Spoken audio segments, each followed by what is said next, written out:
இறை இயேசுவில் மிகவும் பிரியமானவர்களே, உங்கள் அனைவருக்கும் கிறிஸ்து பிறப்பின் வாழ்த்துக்களோடு இன்றைய நற்செய்தியில் நாம் பிறந்த இயேசுவை பெற்றோர் எருசலேம் ஆலயத்தில் காணிக்கையாக ஒப்புக் கொடுக்கப்பட்டதை சிறப்பிக்கின்றோம்.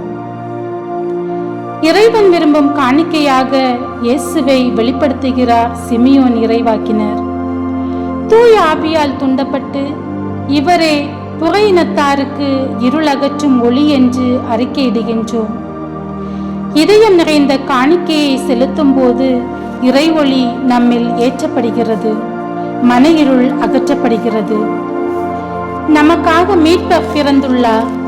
புறவினத்தாரின் இருள் அகற்றும் ஒளி என புகழப்பட்டவர் பலரின் வீழ்ச்சிக்கும் எழுச்சிக்கும் காரணமாக இருப்பார் என கேட்டதும் மரியாவின் எண்ணங்கள் மனதில் குழப்பத்தை உருவாக்கவில்லை. மாறாக இது ஒரு இரண்டாவது அறிவிப்பாக இருந்ததினால் உள்ளத்தில் இருத்தி சிந்திக்கலானார். ஏனெனில் வானதூதர் அறிவிப்பு நம்ப முடியாத மகிழ்ச்சியின் ஊற்று. துன்பத்தின் வழியாய் மரியாளோடு இரண்டர கலந்து தனது மீட்பின் பணியினை இயேசு நிறைவேற்றினார். உமது உள்ளத்தை ஒரு வாழ் ஊடுருவும் என்ற சொல் இயேசுவோடு இறுதி வரை மரியா பயணிக்க உதவியது. இன்றைய முதல் வாசகத்தில் வாழ்வு, உண்மை, ஒளி இதனை அதன் ஆசிரியர் அடிக்கடி பயன்படுத்தியுள்ளார். நமது வாழ்வு உண்மையாக பயணித்தால் அது நம்மை ஒளியிடம் கொண்டு சேர்க்கும். ஆகவே நமது வாழ்வை சீர்தூக்கி பார்த்து நம் பாதையை முடிவு செய்வோம். கடவுளின் அன்பு நம்மை வாழ்வை நோக்கி, ஒளியை நோக்கி நடத்தி செல்லும். அன்று சிமியோன் வாழ்வு தரும் இறைவார்த்தையை படித்து தியானித்து தனதாக்கி பரிசுத்த ஆவியினால் வழிநடத்தப்பட்டார். ஆகவே உலகின் ஒளியாம் இயேசுவை கண்ணார கண்டு கொண்டார். இவ்வுலகில் வாழும் நாம் நமது அன்றாட பணிகளில் மீட்பரின் பாடுகளையும் தியாகத்தையும் நினைவு கூற மறந்து விடுகின்றோம்.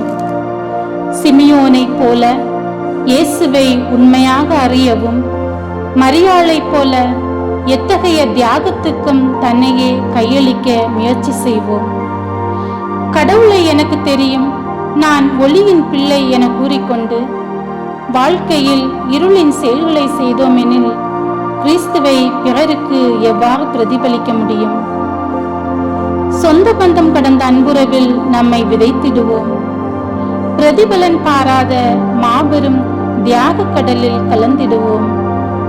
சுயநலம், பொறாமை, தீண்டாமை எனும் இருளை களைந்து சுதந்திர மக்களாய் இயேசுவே ஆண்டவர் என்று சான்று பகர்வோம். நம் ஆண்டவர் ஒளியின் தேவன். நாம் இருளில் நின்று கொண்டு ஒளியை உணர முடியாது. இருளான வாழ்வை விட்டுவிட்டு ஒளியை நோக்கி முன்னேறுவோம். சமத்துவ சமுதாயம் கண்டுகளிப்போம். யோசேப்பும் மரியாளும் ஏழையாக வாழ்ந்ததை பார்க்கின்றோம். கடவுளின் கட்டளைக்கு கீழ்ப்படிந்ததால் மாட்சியை முடியாக சூட்டியதை காண்கின்றோம். உள்ளத்து தூய்மையே பெரிதும் விரும்பும் நம் ஆண்டவர் பாவத்தை மன்னிக்கிறார், புதிய வாழ்வை பரிசாக அளிக்கின்றார். யூதர்கள் தலைப்பேரான அனைத்தையும் இயேசு உட்பட இறைவனுக்கு ஒப்பு கொடுத்தனர். ஒவ்வொரு குழந்தையும் இறைவன் தந்த கொடை. சமூகத்தின் மீது அக்கறை உள்ள பெற்றோர் தங்கள் பிள்ளைகள் தங்களுக்காக வாழாமல் இந்த சமூகத்தில் உழைப்பவர்களாக, இறைப்பணி ஆற்றுபவர்களாக வர வேண்டும் என்றே எண்ண வேண்டும். நாமும் அவ்வாறே எண்ணி நம் குழந்தைகளை ஆண்டவருக்கு, இந்த உலகிற்கு அர்ப்பணிப்போம். ஆமேன்.